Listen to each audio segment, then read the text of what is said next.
Selamat datang, herzlich willkommen.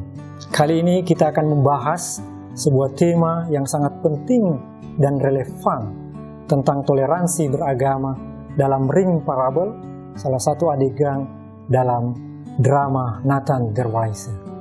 Drama ini salah satu karya besar di abad pencerahan. Abad pencerahan dikenal pula dengan istilah periode Aufklärung.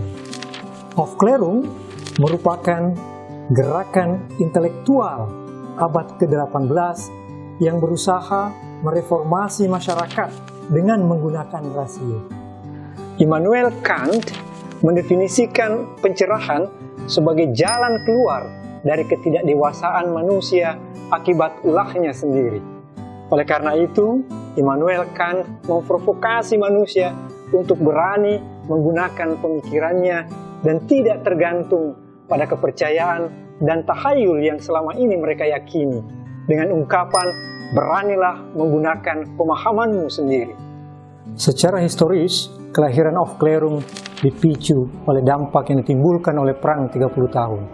Perang ini disinyalir sebagai perang bermotif agama dan banyak menimbulkan korban jiwa dan materi, serta penderitaan khususnya di Eropa.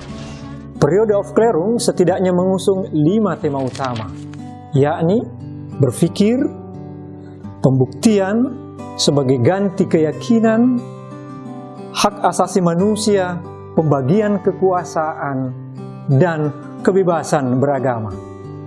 Berbicara tentang kebebasan beragama dan sikap toleransi pada periode Aufklärung tidak terlepas dari ide seorang sastrawan besar periode ini, yakni Gotthold Ephraim Lessing. Lessing adalah seorang penyair, penulis drama, filosof, dan kritikus sastra Jerman.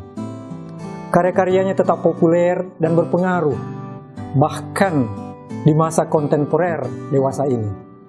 Salah satu pemikiran yang lahir dari karyanya adalah tentang toleransi beragama yang ditemukan dalam dramanya berjudul Nathan der Weise. Nathan der Weise merupakan sebuah drama yang terbit pada tahun 1779. Drama ini mengambil latar di Yerusalem dengan suasana Perang Salib ketiga. Nathan der Weise menampilkan 3 tokoh utama, Nathan, Sultan Saladin, dan seorang biarawan. Bagian inti dari karya drama Nathan der Weise adalah Ring Parabel. Ring Parabel dikisahkan oleh Nathan ketika ditanya oleh sang sultan tentang agama manakah di antara 3 agama yang ada dalam kekuasaan sang sultan yang paling benar, apakah Yahudi, Kristen, atau Islam. Nathan pun memberikan jawaban dengan perumpamaan cincin yang dikenal dengan nama Ring Parabel.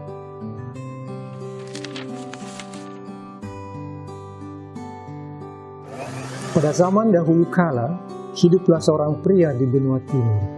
Ia memiliki sebuah cincin yang tak ternilai harganya. Permatanya berbentuk oval yang memancarkan ratusan warna yang indah dan mempunyai kekuatan gaib yang membuat orang yang memilikinya hidup tenang bersama Tuhan dan manusia.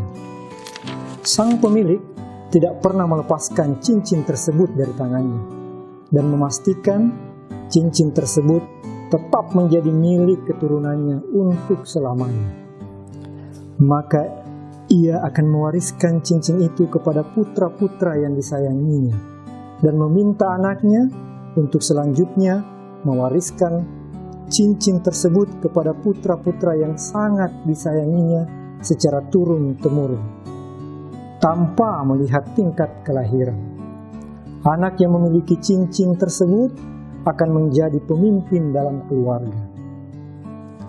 Maka cincin tersebut diwariskan secara turun-temurun dari seorang anak laki-laki kepada anak laki-laki lainnya, hingga sampai pada suatu hari cincin itu sampai pada seorang ayah yang memiliki 3 orang putra. Yang ketiganya sangat patuh pada sang ayah. Oleh karena itu, sang ayah tidak dapat membedakan kasih sayangnya. Dari waktu ke waktu, selalu muncul pertanyaan di benak sang ayah. Kepada siapa cincin tersebut ia akan wariskan? Apakah kepada anak pertama, anak kedua, atau anak ketiga? Dalam kelemahannya, sang ayah juga menjanjikan akan memberikan cincinnya kepada setiap putranya. Waktu pun berlalu dengan cepat hingga saat menanti ajal. Sang ayah yang baik hati itu mulai merasa khawatir. Hal tersebut membuatnya sedih karena dia tidak ingin mengingkari janjinya sendiri dan melukai hati anak-anaknya. Apa yang harus ia lakukan? Ia pun akhirnya secara diam-diam mengirim cincinnya kepada seorang pengrajin dan memintanya untuk membuatkan 2 cincin yang serupa aslinya. Pengrajin pun akhirnya berhasil melakukannya. Ketika ia membawa ketiga cincin itu, sang ayah sendiri tidak dapat membedakannya dengan cincin yang asli. Dengan rasa riang gembira, sang ayah memanggil ketiga putranya, seorang demi seorang, dan memberikannya restu, cincin, dan akhirnya sang ayah meninggal. Sepeninggal sang ayah, setiap anak laki-lakinya datang membawa cincinnya, dan semuanya ingin menjadi pemimpin di rumahnya. Mereka memeriksa, mereka bertengkar, mereka mengeluh, tidak ada gunanya.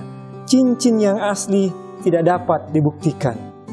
Ketiga anaknya kemudian memutuskan untuk mendatangi seorang hakim. Setiap orang bersumpah kepada sang hakim bahwa dia menerima cincin tersebut langsung dari tangan sang ayah. Memang benar, mereka dijanjikan akan menikmati hal istimewa dari cincin tersebut. Itu pun benar. Sang ayah menyayangi mereka, tidak mungkin memperdayakan mereka. Tidak ada keraguan pada sang ayah. Mereka percaya bahwa saudara-saudara mereka lah yang memperdayakan dan ingin mencari pengkhianat tersebut dan membalas dendam. Keluhan mereka didengar oleh sang hakim, namun karena tidak ada saksi tentang cincin mana yang asli, sang hakim pun tidak mampu memberikan keputusan dan hanya menasihati mereka bahwa mereka harus menerima cincin tersebut dengan sepenuh hati dan menjaga serta meyakini keaslian cincin mereka. Dan yang pasti bahwa sang ayah sangat menyayangi ketiga putranya dan dia tidak ingin melukai 2 anaknya yang lain untuk mendukung seorang yang lainnya. Setiap anak harus berjuang dalam pertaruhan mendapatkan kekuatan cincin dengan kelembutan hati, dengan berbuat dan berbakti yang ikhlas kepada Tuhan. Dari adegan ring parabel dapat dipelajari bahwa saat ini bukan zamannya lagi untuk memperdebatkan agama manakah yang paling benar, apakah Yahudi, Kristen, atau Islam. Yang perlu dilakukan saat ini adalah membuktikan kebenaran agama kita dengan cara menyenangkan Tuhan dan manusia.